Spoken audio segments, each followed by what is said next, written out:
Cette femme n'avait fait que dire qu'elle était végétarienne. Mais à sa grande surprise, l'homme riche a immédiatement sorti 10 000 $, affirmant que si Ali mangeait le steak dans le bol, et les 10 000 $ seraient à elle. Au début, Ellie ne voulait pas compromettre ses principes, mais après avoir regardé l'épaisse pile d'argent, après quelques hésitations, elle a pris le couteau et la fourchette dans sa main. En un rien de temps, elle a terminé son steak. Le magnate était très heureux de voir cela. Il demande immédiatement au majordome d'apporter l'argent à Ellie. Cependant, le magnate remarqua une fois de plus que tout le monde buvait, à l'exception de Jacques, qui était assis à côté de lui et buvait de l'eau. Après quelques questions, il apprit que Jacques était un ancien alcoolique. Il y a 16 ans, il a été impliqué dans un accident de la route en état d'ébriété. Sa femme et son enfant ont été tués dans l'accident. Accablé par la culpabilité, il a juré de ne plus jamais toucher à l'alcool. Mais lorsqu'il a appris ce qui était arrivé à Jacques, au lieu de faire preuve de compassion, l'homme riche a demandé à son majordome de lui apporter 10 000 $. Il a dit que si Jacques buvait le vin rouge dans le verre, les 10 000 $ seraient à lui. Jacques sourit à ces paroles et refuse. Il dit qu'une simple somme de 10 000 $ n'est pas suffisante pour rompre son serment. Cependant, à peine avait-il fini de parler, que le riche homme d'affaires appela à nouveau son majordome et lui demanda d'apporter 40 000 $.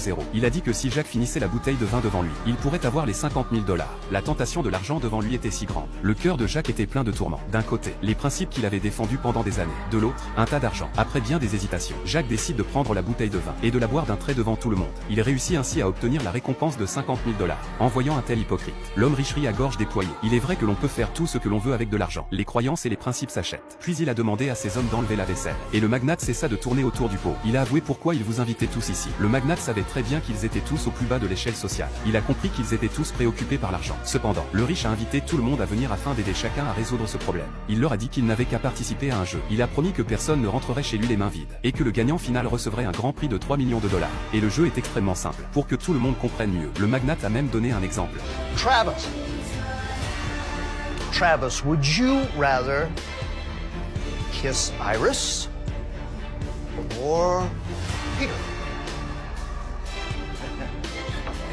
Kiss Iris. Very good. Le magnate a dit que c'est comme ça que le jeu se joue. Choisissez l'un d'entre eux pour vous entraîner. Après avoir écouté l'exemple du magnate, la foule s'est immédiatement détendue. Ce jeu est tellement simple. C'est comme si on nous donnait de l'argent pour rien. Mais c'est justement à ce moment-là. Le riche homme d'affaires a toutefois tenu à souligner certaines règles indispensables. Le jeu ne dispose que de 15 secondes pour réfléchir. Si vous ne faites pas de choix après 15 secondes, vous serez impitoyablement éliminé du jeu. Et le perdant sera puni en conséquence. Et une fois que le jeu commence, personne n'est autorisé à quitter le jeu en cours de route. Si quelqu'un tente de forcer un retrait, les conséquences seront très graves. If anyone no longer wishes to play, now is your opportunity to leave.